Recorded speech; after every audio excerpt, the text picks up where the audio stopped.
a la izquierda y desde abajo. Despatriarcalización.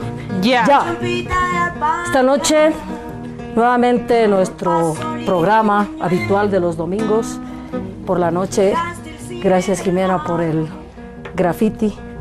Están con nosotras tres compañeros, Compañero Juan Carlos Lizondo, por favor, un saludo, hermano.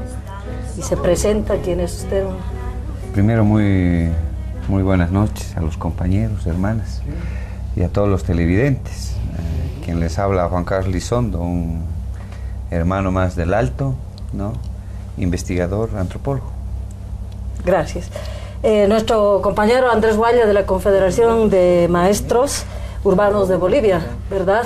Que ya en otra oportunidad estaba aquí. Buenas noches, compañero Andrés. Muy buenas noches. Un saludo cordial, fraterno a los televidentes, también a ustedes. En realidad, la Confederación es una institución que tiene alcance nacional, que en este momento estoy representando. Gracias. Y por primera vez en nuestro programa, nuestro compañero Jorge Valdivieso, que es el secretario de Culturas de la COP. Muchas gracias por aceptar la invitación, compañero, y bienvenido. Pues, muchas gracias, más bien agradecido por la invitación.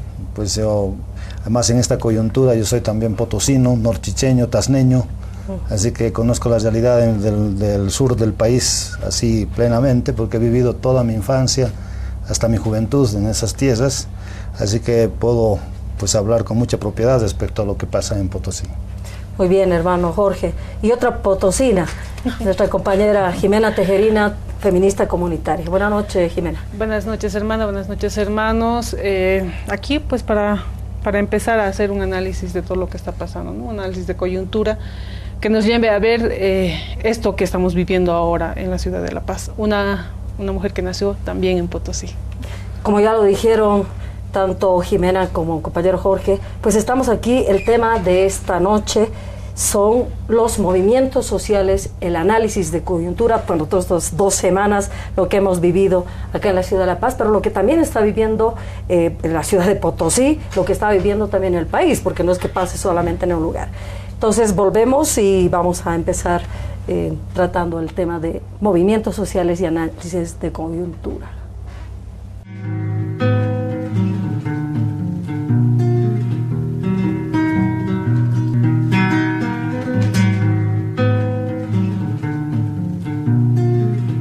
Bueno, estamos en despatriarcalización ya, y quiero empezar con esta pregunta.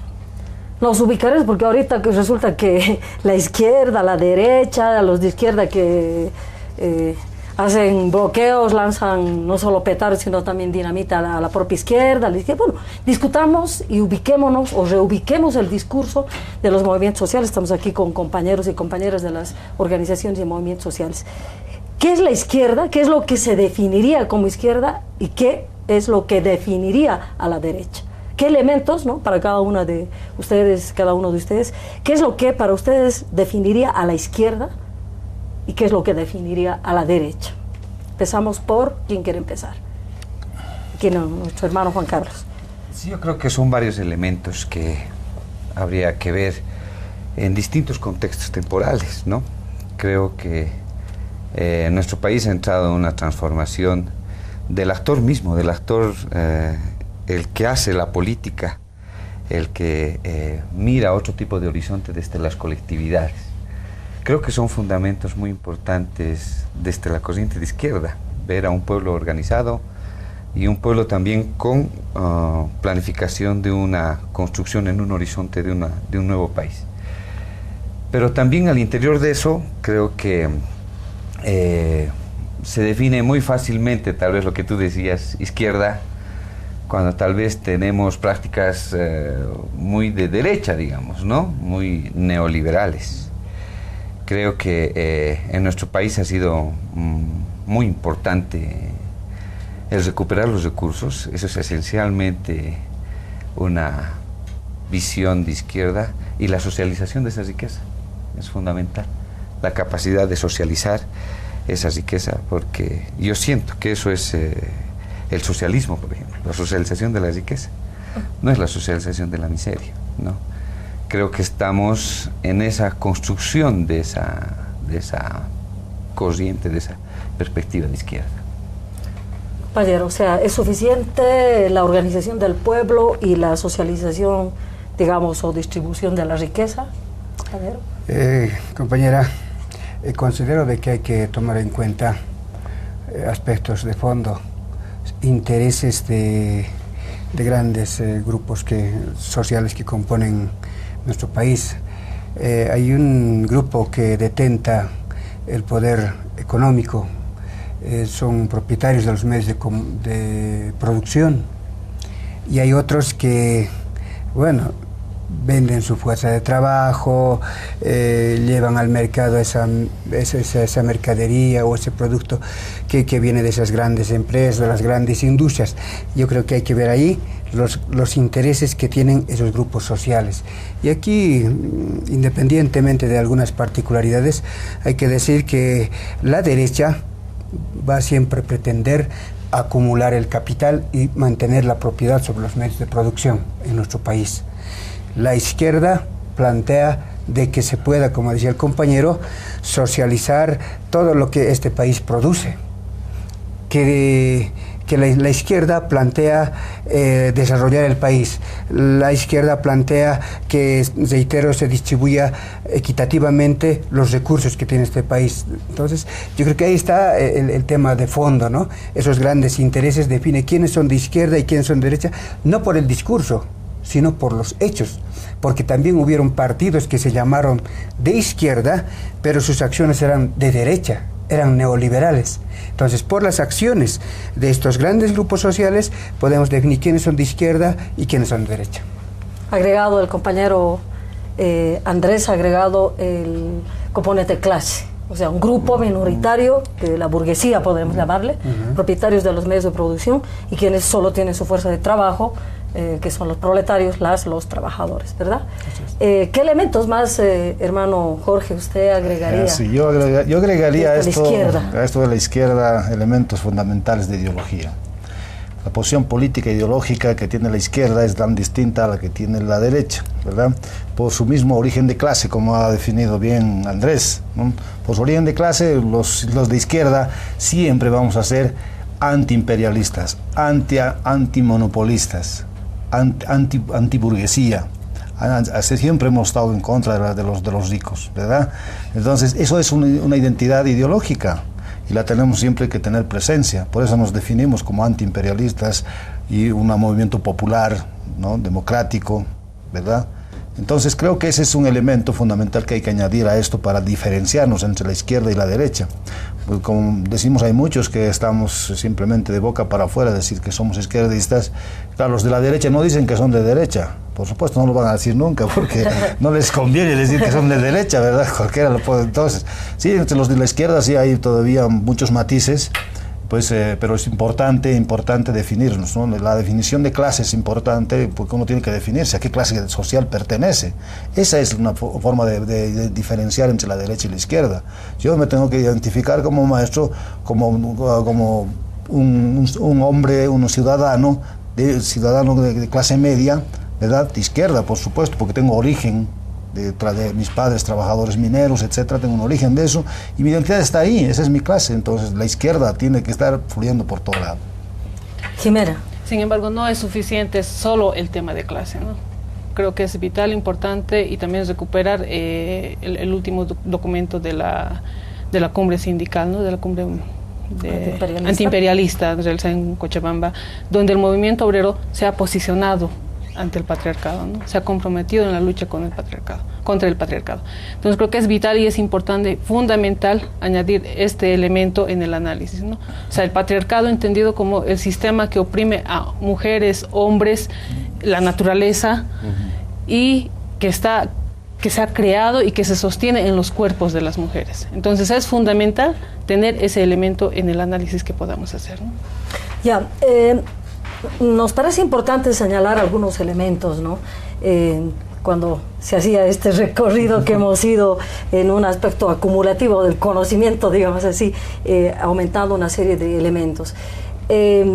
Parece ser que la definición de izquierda estaba principalmente, originalmente, centrada en el aspecto económico. Y es importante definir los medios de producción, porque cuando nuestros televidentes, hombres y mujeres que nos están escuchando, escuchan esos medios de producción, ¿qué será eso? ¿No? Y entonces me parece importante, compañero Juan Carlos, ¿qué son los medios de producción? ¿Qué es la fuerza de trabajo? Porque nosotros hablamos de eso, pero a veces es pues chino o ruso, chino, ruso o vietnamita, ¿no?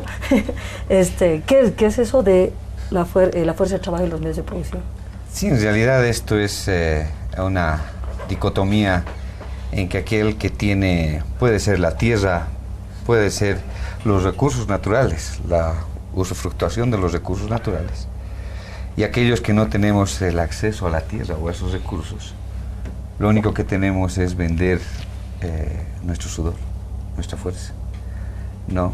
En base a una lógica salarial, ¿no? Eso diferencia entre quien acumula riqueza en base a nuestro sudor y a nuestro trabajo, y aquel que está desposeído de esos recursos y solamente tiene que ofertar su fuerza de trabajo, ¿no? Medios de producción. ¿Quién quiere agregar algunos elementos para definir medios de producción? Sí, entendemos las máquinas, herramientas, la tierra, todos esos medios que puedan generar riqueza. Por otro lado, quienes le ponen la fuerza de trabajo son los trabajadores, que a partir de un trabajo que realizan reciben una remuneración económica, que antes era un problema muy agudo porque no había límites en el tiempo de trabajo. Ahora, felizmente, con dificultades, por supuesto, no es una maravilla, pero hay un parámetro que indica cuánto de tiempo puede trabajar un trabajador y cómo recibe. Es un parámetro. Obviamente hay seguramente particularidades, pero de modo general podríamos decir que esos son los medios de producción, y del cual en nuestro país son propietarios. En el oriente de nuestro país podríamos decir, hay grandes latifundistas en este momento, son propietarios de las máquinas y todos los medios para producir productos que llevan al mercado. Y bueno, los trabajadores, como reciben un salario, también tienen que comprar lo que producen, ¿no? Esa es la paradoja, pero eso serían los medios de comunicación y la fuerza de trabajo. Gracias, hermanos. O sea, va a ser importante ubicarnos con estos elementos, ¿no? Entre la izquierda y la derecha. Creo que más tinta le hemos cargado a la izquierda, que es lo que más conocemos de nuestra clase social a la cual pertenecemos. Sin embargo, está todavía dando vueltas si el capital si el dinero conceptualizado como capital es un medio de producción, ¿no? O sea, para nosotros no lo es. Es la forma como se ha, digamos, desvirtuado inclusive el propio capitalismo, ¿no es verdad? La forma especulativa del propio capital. O sea, cambió su razón de ser, que era un instrumento de cambio, ¿no? Que determinaba el valor de uso, ¿no? El valor de cambio, y luego se ha convertido en sí mismo, supuestamente, en un medio de producción, por la banca, ¿no? Y toda la usura sobre la banca, pero no es. Entonces, y ahí viene la pregunta, y con esta pregunta nos vamos a ir al próximo sector. Resulta que tenemos compañeros, por ejemplo, nuestros hermanos cooperativistas mineros, que sí manejan medios de producción. Y entonces, ¿qué hacen dentro del lado de la izquierda? Volvemos en un momentito más.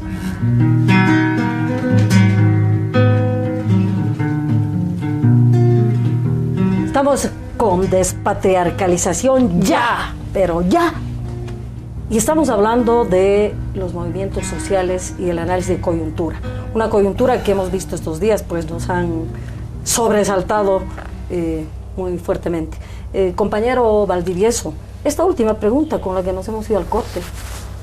O sea, sí. ¿Qué sucede sobre la propiedad de los medios de producción? Claro, esa es la gran pregunta que nos hacemos nosotros. Mire, en otrora, hace 10 años, 15 años, los comités cívicos siempre han estado en contra de la oligarquía, en este caso de los cooperativistas.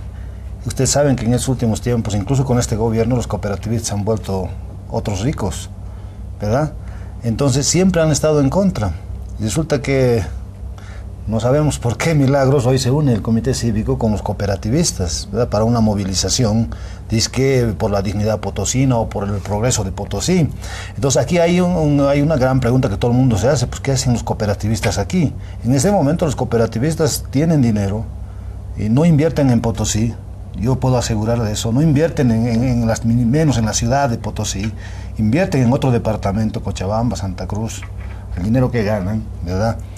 Y reclaman de que hayan en Potosí, de que hayan industrias, de que hayan fábricas, porque ellos no invierten su dinero, el dinero que han hecho en estos últimos 10 años, nomás contemos ingentes cantidades de dinero que se han ido no sé dónde a parar, ¿verdad? Yo diría que han salido a otras ciudades, a otros departamentos, y bueno, pues acá hay esa contradicción. Entonces, esa esencia que tienen los cooperativistas, ya no diremos ese cooperativismo, entre comillas, la que tuvo origen como cooperativista, porque si yo un cooperativista, todos compartimos en un trabajo todas las condiciones del trabajo, los repartimos entre todos, las ganancias, etcétera, ¿no? Pero en este caso, estos cooperativistas no son así, más bien tienen peones, tienen otros obreros, a quienes explotan, les pagan un salario mínimo, entonces eso es grave, ¿no? Entonces, y hoy en un movimiento que ha venido, un comité cívico, unidos, y es la fuerza más grande en este momento de movilización que tiene el comité cívico, son los cooperativistas mineros de Potosí. Entonces ahí está esa gran pregunta, ¿no? Si somos hombres, mujeres, personas, somos de izquierda, ¿no? Que nos estamos posicionando ante la propiedad de los medios de producción y ante la fuerza de trabajo, que la fuerza de trabajo está explotada. Entonces, puede ser alguien de izquierda, una persona de izquierda, puede ser alguien que quiera ser dueño de los medios de producción o dueña de los medios de producción, compañero Andrés. Esa es la pregunta que nos planteamos, y en este momento no seguramente nosotros, sino en el pueblo, cuando anuncian por los medios de comunicación que si no hay solución a este problema, los cooperativistas tomarían otros yacimientos mineralógicos, otras empresas. Pero no solo los cooperativistas, claro, o sea, también están otros comerciantes, aymares. Yo soy aymara, una burguesía aymara que ahora se autodenomina así. La preeminencia en el discurso es ese, pues la preeminencia del discurso, ¿no es cierto?, en este momento. Pero también hay que indicar que también están formando parte de este conflicto universitarios. ¿A qué intereses representan los universitarios? ¿Qué intereses representan los cooperativistas cuando dicen que van a tomar los yacimientos? Yo puedo ver que en el tema de fondo encontramos otros intereses muy sectoriales e intereses que en algún momento estaban ligados a intereses de las transnacionales. Entonces, este conflicto y los anteriores conflictos, recuérdese que había un conflicto por el tema del pan. Había un conflicto por el tema de la carne, los grandes comerciantes no querían pagar impuestos, etc. El tema de los transportistas. Ahora se viene este tema de Concipo. Como dijo Jorge, antes tenía otro rol Concipo, pero pareciera que ha cambiado de rol. Entonces yo, en el fondo, lo que veo es que hay intereses de las transnacionales que están atizando este conflicto porque quieren nuevamente retomar empresas, recursos naturales como en la etapa neoliberal. Entonces, en ese sentido, creo que de fondo hay algunas manos que se mueven contra los intereses de nuestro país y están ligados a las transnacionales y que es parte de generar conflictos, lo que decías, compañera, proceso de cambio de Bolivia es izquierda. Es, pues, por supuesto, de izquierda, y en América Latina, en Venezuela, Ecuador, Nicaragua, se está generando también este tipo de conflictos. Eso está de fondo. Jimena y Juan Carlos. Entonces, este proceso de desclasamiento, podemos decirle, de algunos compañeros, compañeras, está favoreciendo a una probable retoma de una derecha, porque la derecha es transnacional, no duerme. A través, no duerme, pero a través de esos elementos, y quiero que en este sentido me ayuden a reflexionar, pero a través de los desclasamientos, y eso ya no es como clase, no es como grupo, no es como sindicato, es como personas. ¿Qué es lo que está pasando dentro del proceso de cambio? Compañera y luego Juan Carlos. Sin duda, quiero un poquito compartir esto que desde Potosí, un pequeño análisis que tengo. O sea, definitivamente creo que en Potosí los espejos se han empolvado. O sea, hay una lógica de blanqueamiento en Potosí y nos hace falta a los potosinos y a las potosinas desempolvar nuestros espejos y vernos quiénes somos y volver a nuestra clase. Porque hay una burguesía colonial y hay una mentalidad colonial que ha ido operando a lo largo de la historia, y esa mentalidad colonial ha desarrollado una forma de relacionarse con el Estado colonial, con el Estado republicano, y ahora no encuentra su lugar en un Estado plurinacional. Y esa burguesía colonial ha asentado un dominio sobre el territorio y sienta un dominio sobre el territorio. Las demandas del Comité Cívico Potosinista, ellos asumen que son demandas departamentales. En una lógica colonial se han apropiado de la palabra y del territorio de nuestras hermanas y nuestros hermanos que viven en el área rural. Y esa es la lógica que se está reproduciendo y que se ha reproducido y que se ha ido fortaleciendo. Entonces, y no es nada extraño, o sea, para mí son síntomas conductuales del patriarcado que se manifiestan en estas movilizaciones. Movilizaciones en las que, y mi solidaridad completa con la hermana Marianela Paco, porque ella está siendo víctima de mucho acoso a través de los medios, de los medios de comunicación. Sí, no solamente de comunicación, en internet, del Facebook, ¿no? Entonces, ahí se demuestra la misoginia, el machismo, el racismo, o sea, esa carga tan machista de exponer a nuestras hermanas y a nuestros hermanos, ¿no? Y son síntomas conductuales del patriarcado. Juan Carlos, sí. Tú como antropólogo, hermano, ¿cómo lo ves este asunto, no? Sí, yo creo que hay un quiebre, ¿no? Y tal vez poner un elemento más para sumar a esto, reflexionar sobre lo colectivo y lo individual, ¿no? Creo que las estructuras cooperativistas, ¿no?, en el ámbito minero, su esencia debería ser, digamos, buscar el bien común. Eso debería ser la esencia, teniendo con la memoria del movimiento obrero que hemos tenido, un movimiento obrero muy potente, ideológicamente muy fortalecido. Pero ahora vemos a unas estructuras mineras, cooperativistas, que explotan a niños, mujeres, en sus las guardas. En sus las guardas minas, ¿no? Entonces van explotando, pero ellos son los que acumulan la riqueza. Ahí lo que tú dices. Entonces estamos volviendo a repetir, a reproducir una lógica capitalista, ¿no?, de los medios de producción. Cuando esta tenencia de los medios de producción debía favorecer a lo colectivo, está favoreciendo a un grupo, ¿no? Y la riqueza se queda en ese grupo, ya no se redistribuye. Entonces yo creo que ahí hay una ruptura ideológica, ¿no?, del rol de un sector que debería ser, yo siento que debería mantener un carácter antiimperialista, anticapitalista, y tener muy claro en esto. Entonces esto nos está planteando un elemento fundamental. Una falta de debate ideológico. No por tener guardatojo eres de izquierda. ¿No? Cuando nuestro imaginario, pero nos induce eso, ¿no? Uno mira al guardatojo y dice, bueno, compañeros, levanta la mano izquierda, claro, automáticamente. Claro, siempre han luchado por el bien común. Pero en estas circunstancias nos vemos, bueno, una disputa por la riqueza que debería beneficiar a muchos, y una acumulación desde la lógica capitalista en esa instancia minera cooperativista. Y de utilización, yo quisiera añadir algo más, cortito, ¿no? Y de utilización al pueblo, ¿no? Porque ¿qué utilitario es que el pueblo en este momento esté agarrando a los cooperativistas para marchar junto a ellos, supuestamente bajo una bandera, bajo una demanda, bajo un montón de demandas? O sea, pero qué jodido y brutal es cuando estás allá en Potosí y quieres generar una discusión con los cooperativistas sobre la destrucción del cerro, y cómo ellos, a punta de dinamitazos, te tapan la cara, que te tapan la boca, no te permiten hablar sobre ese tema. Eso.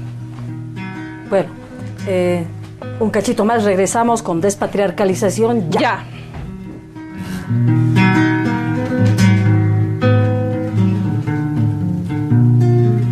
Estamos nuevamente con despatriarcalización ya. Y aquí con nuestros hermanos y hermanas, Juan Carlos, Andrés, también Jorge Valdivieso de la Central Obrera Boliviana y Jimena del Feminismo Comunitario. Entonces estamos analizando este fenómeno, esta acción, este posicionamiento político también, como lo decían ustedes, que es individual y es colectivo. No basta un proceso político de cambio. que nos puede conmover, atraer, convocar. Pero ahí, ¿cuáles son las decisiones políticas, personales, individuales que cada quien va tomando para que ese proceso político continúe siendo un proceso colectivo de profundización y de logro del objetivo, algunos de los objetivos que hemos planteado? ¿Quién quiere empezar? Bueno, a ver, qué bien se están trayendo. Jorge y luego Andrés. Mira, había tal vez que empezar también algunas cosas, a analizar algunas cosas bien particulares de lo que pasa, de la gente que pasa, que está metida en estos conflictos, etcétera, ¿no? Miren, podríamos analizar incluso los hijos de quienes detentan el dinero en Potosí de los cooperativistas, que hoy están en la universidad y tienen autos lujosos, motos lujosas y se mueven a criterios que ellos mismos han fabricado, de un desclasamiento tremendo, atropellando a los campesinos, atropellando en los mercados, etcétera, ¿no? Y eso es grave, es clase contra clase, ¿no? Otro elemento, compañero Yali, tiene, si ustedes se acuerdan, cuando fue al comité cívico, participó en las elecciones para el comité cívico, participó con un frente que estaba claramente identificado con aquello que todos nosotros los repudiamos, por lo menos los provincianos. Nada que ver con ¿cómo se dice?, con Potosí Federal. Nada que ver. Él ha ganado con Potosí Federal, un frente Potosí Federal, y parece que tiene metidas las ideas eso. Y por ahí pues hay grupos que alentan esto en Potosí cuando marcha Potosí Federal, que no creo que tenga sentido, ¿verdad? Entonces, estos temas que tienen que ver, se hilan, estos pequeños temas se hilan con tanta gente que por supuesto ha hecho fortuna de diferentes maneras. Los transportistas, hay muchos potentados transportistas en Potosí que conocemos, hay campesinos que han hecho también su dinero por muchas circunstancias, ¿no? Tienen tierras grandes, han cultivado, es cierto, pero yo creo que el dinero que han adquirido y los hijos que han tenido no lo han usado bien el dinero, y más bien eso es lo que les ha blanqueado, eso es lo que les ha sacado de la clase que pertenecen, les ha obnubilado la mente para creer de qué clase son. O sea, no saben, no tienen una identidad clara. O sea, eso creo que también tiene que ver mucho con lo regional, con aquel dispositivo que el potosino ha creado, la dignidad del potosino. Recordarás tú, Jimena, hemos seguido muchos de cerca el conflicto que hemos tenido el año 2010, con los 19 días de paro. Ahí se apelaba mucho a la dignidad del potosino, la dignidad, claro, porque colonialmente nosotros hemos sido explotados, asesinados, maltratados, etcétera, y claro, nosotros con dignidad. Y esto aquí, hay que decir, se aprovechan. No solo pueden aprovechar los de la izquierda como los de la derecha, no solo alguno puede aprovechar en tiempos neoliberales como en estos tiempos de cambio, ¿verdad? Cualquiera puede agarrar esta bandera y eso puede unificar, como que unifica a la gente, hablar de la dignidad del potosino. Todo el mundo se junta. ¿Por qué no se va a juntar? Todo el mundo se junta, todas vienen, pero no le están hablando exactamente del gran problema que tenemos los potosinos, ¿verdad? De la pobreza extrema, de lo que hemos tenido, falta de trabajo, miseria. Los trabajadores, claro, nos hemos forjado duros, somos duros, por eso pues, esos enfrentamientos son duros, ¿no? Los luchadores no se atomoricen ante nada, pueden estar frente a cualquier cosa, y están ahí, esa es la sangre de los mineros, pero no están viendo la discusión fundamental, el problema fundamental del desarrollo mismo del país, ¿no? En este caso, aquí hay un gran problema. No están viendo el desarrollo, sino intereses, como decía Andrés, de grupo de personas que están primando ante lo que necesitamos realmente resolver en Potosí. Tres individualistas, Andrés. Sí, aquí ha habido una distorsión de los objetivos. Como dice Jorge, hay objetivos por los que los potosinos lucharían y darían su vida, y es legítima esa demanda, pero aquí hay una distorsión. Hay otros objetivos que han emergido después de que se ha iniciado el conflicto, como ya decíamos, de los cooperativistas. Hay gente que plantea en el tema educativo algo que no se ha discutido ni en el magisterio, ni con el Ministerio de Educación, con quienes tenemos conocimiento de cómo se debe plantear los temas educativos, y en el tema de salud.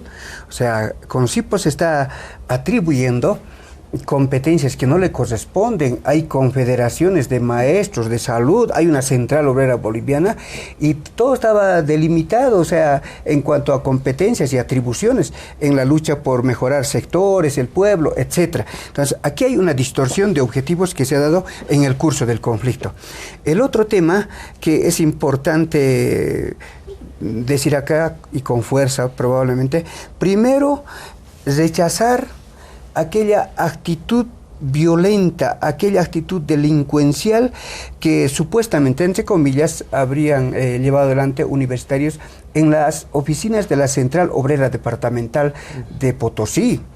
Nosotros como sindicalistas, como maestros, repudiamos aquella actitud totalmente vandálica. Cerrar con alambres la puerta principal, cuando estaban ahí deliberando dirigentes de todas las organizaciones afiliadas a la Central Obrera Departamental de Potosí, y meterles fuego. De no ser el auxilio del equipo de bomberos, se hubieran producido una serie de desgracias. Entonces, ese es un método de lucha no del pueblo, no de los movimientos sociales. La violencia con que hemos visto acá en La Paz manifestar su repudio no son propios del pueblo. El pueblo no utiliza este tipo de violencia, querer quemar colectivamente a los dirigentes de la COD. Entonces, esa es una prueba clara de que el método de lucha es totalmente anarcofascista. Anarcofascista. El fascismo pretende liquidar en masa a las personas, a sus propios compañeros de Potosí en la COD. Entonces, por eso es que la Central Obrera, nosotros hemos hecho conocer nuestra solidaridad, nuestro rechazo a ese método de lucha que no es del pueblo, que no es de los movimientos sociales. Entonces, esa es una característica para decir qué tipo de movimiento es. Un movimiento por el pueblo no puede buscar ese tipo de desgracias para el mismo pueblo. A mí me parece importante para las participaciones siguientes. Sin embargo, hay elementos que están planteando también algunos compañeros que están presentes en las movilizaciones, ¿no? En el sentido de que la COP, los sindicatos, prácticamente son lujos del gobierno y no activan. Esa es la justificación, ¿no? Que han dejado las reivindicaciones del pueblo, entonces que se han unido ya al gobierno, al MAS, y ya se han olvidado de pedir, de presionar, y entonces en ese sentido iría. ¿Qué opinas, Juan Carlos, y qué dices, Jimena? Sí, yo creo que hay que ver en todas las etapas la maduración de este conflicto. Es muy interesante, por ejemplo, ver sobre qué columna han montado este reclamo. Primero, con una clara postura de mostrar un pueblo abandonado y una actitud despreciativa de un gobierno hacia un departamento, ¿no? Se ha trabajado sobre eso, pero eso ya tiene un antecedente, justamente los 19 días del 2010, ¿no? Los 19 días quedó como un mito en Potosí. O sea, era un tema que no dejabas de discutirlo en cualquier reunión. 19 días. Entonces creo que esto ha sido muy bien planificado. Que fue la primerita, digamos. Claro, lo han planificado. Y esta fue la segundita. Exacto, no, pero esto lo han hecho utilizando esos antecedentes. ¿Por qué? Porque los 19 días dejó ese mito en Potosí y además ha generado un carácter de sentimiento territorial. Han trabajado sobre eso en esta segunda, ¿sí? Pero no podemos repetir, digamos, el mismo fenómeno, siento que así lo han pensado, quedarnos en Potosí. Hay que trabajar el sentimiento sobre los 19 días, el carácter de abandono, pero también hay que salir de Potosí para diseminar tal vez ya una cuestión incendiaria, territorial de este conflicto. Siento que ha sucedido de esa manera. Pero yo, ¿a dónde apunta esto? También hay que ver. El hecho de no querer negociar y solamente con el presidente es bien contradictorio cuando estamos en un momento, primero, de un crecimiento de la imagen del presidente y en un momento muy interesante en el tema marítimo. Pero también las autonomías. Claro, o sea, en un momento tal vez de perspectiva de horizonte, de planificación de horizontes territoriales nacionales, discutir un tema muy importante para el país que es el mar y la posibilidad de tener un acceso. Entonces van a golpear para bajar el nivel de crecimiento del presidente y distorsionar este tema o sacar del escenario el tema del mar. Sí, y la visita de Francisco también, claro. Jimena, no que hacía una acumulación política. Sí. Era la segundita, ya estaba deliberado esto. Claro, y claramente, no sé, eso se ve, no sé, como el análisis que habíamos hecho en el anterior programa sobre la visita del señor Bergoglio, no, o sea, no pasaba por este proceso, ¿no? O sea, las iglesias están firmemente apoyando a las movilizaciones, ¿no? En Potosí se están haciendo colectas. Fides, Católica de Televisión. O sea, no hay dónde perder, ¿no? No hay dónde perderse, ¿no? Entonces, para mí esto es fundamental un poco lo que, y volviendo a, o sea, profundizar lo que había iniciado, o sea, lo que había planteado inicialmente, el tema del nivel de colonización, este tema de la dignidad del potosino. O sea, hay pues un sentimiento de dignidad del potosino, por un lado de clase, identificado de clase, porque por un lado hay esa reivindicación desde yo, minero, empobrecido, luchador, pero que se mezcla con el Potosí vale un vale un Potosí, ¿no? Con estos temas de un día fuimos la ciudad más grande del planeta, del mundo, ¿no? O sea, con esos hechos históricos que hacen crecer un ego, o sea, en el cual nuestros espejos están empañados y no reconocemos que cuando Potosí fue la mejor ciudad, la más grande del mundo, o sea, no fuimos nosotras, las indias y los indios, no fuimos la ciudad más importante. Nosotros fuimos las más explotadas, los más explotados, sobre los que se estaba construyendo esa imagen. Vale un Potosí que la macuquina que se hacía sobre el cuerpo de las hermanas y de los hermanos, de mis ancestras y de mis ancestros. Entonces, ese es el tema. O sea, ya hemos perdido esa memoria y sería importante que haya una responsabilidad de las organizaciones sociales. Tenemos que profundizar las discusiones de descolonización y tenemos que profundizar las discusiones sobre despatriarcalización, que hacen que venga un sistema capitalista a saquear nuestros recursos de una manera tan brutal como lo está haciendo en Potosí. Un cerro se está cayendo. O sea, estamos destruyendo la madre tierra, ¿no?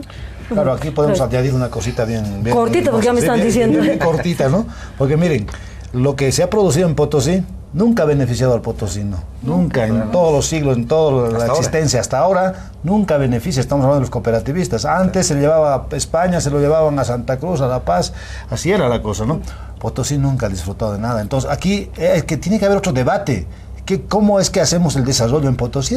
Tiene que ser el debate, pero ahí no hay. Si no, hay otras cosas que se ocultan acá, ¿no? Estamos en despatriarcalización ya, y le vamos a preguntar a nuestra compañera luego ya, ¿qué era? ¿Uquina? ¿Cómo era, hermano? ¿Qué? ¿Uquina? Macuquina. La Macuquina, ya. Volvemos.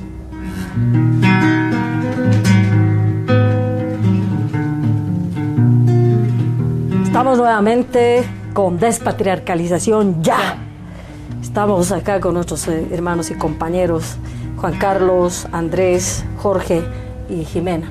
Y yo, por supuesto, la Julieta.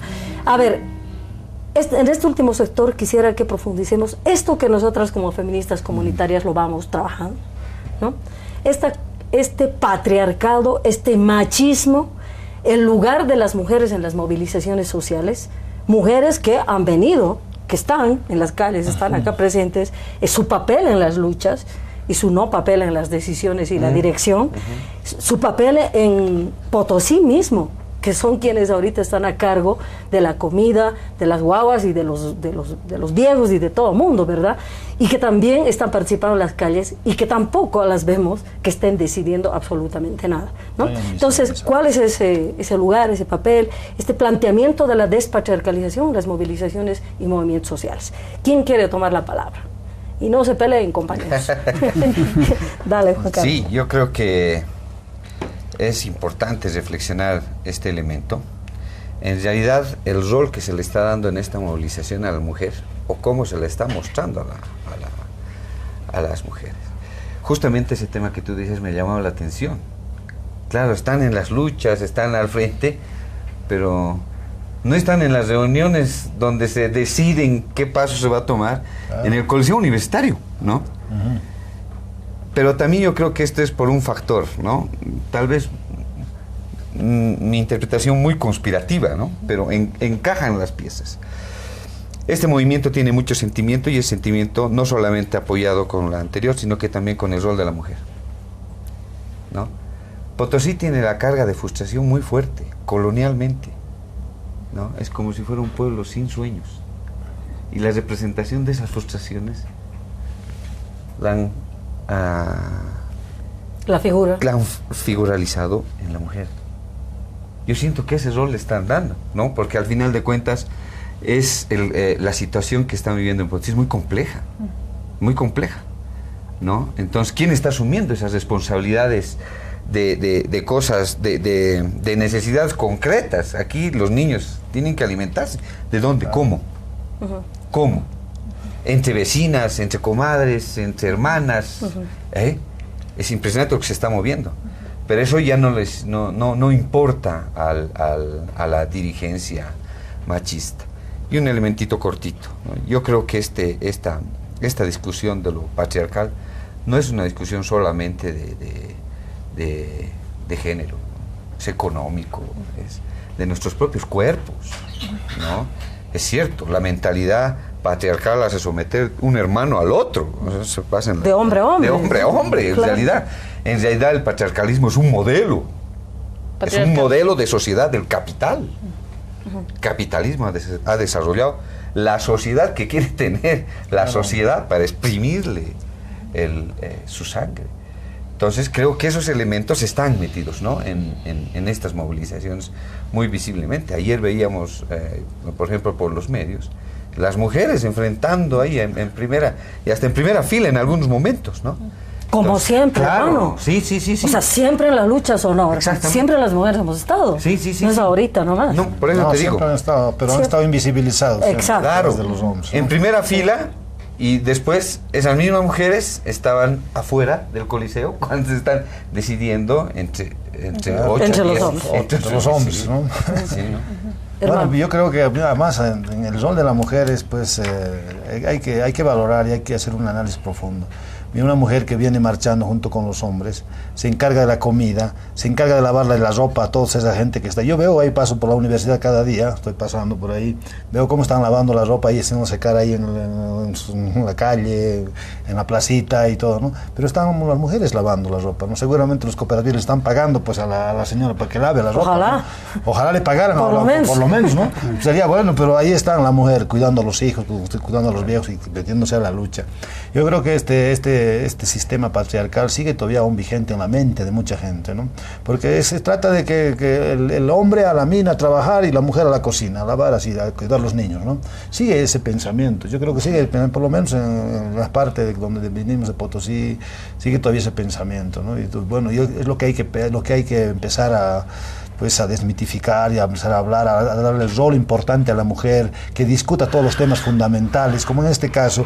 ¿Por qué no va a ser la mujer de discutir, de estar enfrente con el ministro o con quien quiera que se discuta los problemas de Potosí? Porque es la mujer la que puede expresar con mejor claridad los problemas que tenemos, la gente que tenemos, la familia que tenemos, los potosinos, ¿verdad? Nosotros hombres a veces estamos con posiciones ideológicas que siempre sabe alguna otra cosa, ¿no? Pero la mujer no, es clara, es verdadera, es sincera.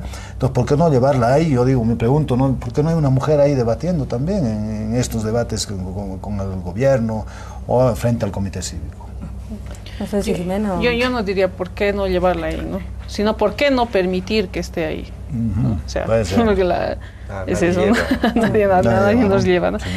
O sea, un poco sobre el papel de las mujeres en esta movilización, ¿no? Un poco viendo lo que está pasando en Potosí, viendo lo que está pasando acá, que la confrontación con las autoridades, con la ministra Marianela Paco y todo esto, o sea, es bien utilitaria. En este momento, o sea, las mujeres potosinas estamos siendo utilitarias para una lucha de una burguesía cooperativista, de una burguesía potosina, de una mentalidad colonial que hay en Potosí. O sea, diríamos, mujeres, perdón, de un interés machista y patriarcal. Definitivamente, machista y patriarcal. Las formas como se expresan de la ministra, ¿no? Y el dolor que provoca, a mí como mujer me provoca mucho dolor que se estrellen así con la ministra Marianela Paco, porque es una violencia simbólica. Porque a mí me afecta, porque yo lucho, o sea, sueño un mundo como seguramente ella sueña un otro mundo, ¿no? Y cómo nos ha costado a las mujeres llegar a ocupar cargos de jerarquía, con decisión, con propuestas, o sea, nos ha costado. Y más si somos indias, ¿no? Más si somos indias. Nos ha costado llegar ahí. Entonces, me parece irresponsable, o sea, cómo cómo desde las mujeres, cómo las mujeres seguimos estos discursos planteados por los universitarios allá en Potosí, ¿no? O sea, que publican memes sobre la ministra, sobre su forma de hablar, ¿no? Cuando históricamente a nosotras se nos ha negado el derecho a la educación. Y hablar bien no significa ser más inteligente. Entonces a mí me duele profundamente y que no haya esa lectura. Ver niñas en las redes sociales que salen con sus carteles insultando a la ministra, niñas, hijas de esos pro-burgueses que viven en allá, porque son burgueses en decadencia, que ni siquiera tienen la plata para poder ejercer la burguesía en toda su plenitud. O sea, es doloroso. Es doloroso porque nosotros hemos vivido una historia de explotación, de marginamiento, y recién a través de nuestras luchas nosotros estudiamos y estamos luchando para ocupar cargos jerárquicos, y que se vaya destruyendo así este camino no me parece. Y también, hermano Andrés, este patriarcado, este machismo se estrella también contra los cuerpos de nuestros hermanos. Ese Evo Morales, mariconcito, ¿no? Mariconcito, cobarde, todos los insultos que nuestro hermano presidente también le han dicho. O sea, que para que nuestros hermanos entiendan que el machismo y el patriarcado machista no solo se estrella contra las mujeres, también contra nuestros hermanos. El patriarcado, el machismo son características, son sello del sistema capitalista. Y como quienes dirigen el movimiento, probablemente no todos, pero los principales que aparecen en los medios de comunicación, afloran esa actitud, esa característica del sistema capitalista. Ni en eso, como decías, compañera, tienen cuidado. O sea, Evo es, según ellos, el presidente del Estado plurinacional, cualquier cosa. Y eso es muy grave. Esa es característica del lenguaje del imperialismo, de quienes están apoyando el sistema capitalista, están apoyando a la oligarquía. Ese es el lenguaje, y ese lenguaje hemos escuchado durante todo el conflicto. El otro tema, la discriminación.